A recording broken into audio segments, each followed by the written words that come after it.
आणि आज इतकी छान प्रगती त्यांनी केली. आज संपूर्ण महाराष्ट्रभर त्यांचा हे नाव गाजतंय. हा संपूर्ण कार्यक्रम त्यांचा गाजतोय.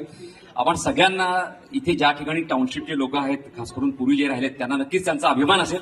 मला वाटतं जोरदार टाळ्या त्यांच्यासाठी झाल्याच पाहिजेत, कारण इतकी खूप मोठी अशी झेप त्यांनी घेतली आहे संपूर्ण. आणि अजूनही ते अनेक क्षेत्रामध्ये देखील आघाडीवर आहेत. सगळ्यात महत्वाचा म्हणजे तो उल्लेख झाला की नाही मला माहित नाही, आपल्या इथल्या रायगड जिल्ह्यासाठी देखील जे म्हणजे इंडस्ट्री एरिया आहे त्यासाठी सुद्धा देखील ते प्रयत्नशील असतात. त्या असोसिएशनचे देखील ते पदाधिकारी आहेत. त्या क्षेत्रात देखील त्यांचं काम सुरू आहे. आणि आज 1000च्या वरती हे प्रयोग झालेत. मी तर त्यांना मनापासून अशी शुभेच्छा देईल संपूर्ण JNPAच्या संपूर्ण कर्मचारी अधिकाऱ्यांच्या वतीने, की महाराष्ट्र शासनाच्या वतीनं देखील त्यांना खूप मोठा पुरस्कार देखील मिळाला पाहिजे. काय बरोबर ना? त्यामुळे त्यांचं ह्या समूहाच्या प्रबोधनाचं जे कार्य सुरू आहे त्याला एक प्रसिद्धी छान मिळेल. आणि खूप छान सुंदर कार्यक्रम झाला. खरं तर टाउनशिपला एकपात्री कार्यक्रम करणं म्हणजे खरोखर एक मोठं स्किलच आहे असं म्हणायला हरकत नाही आपल्याला.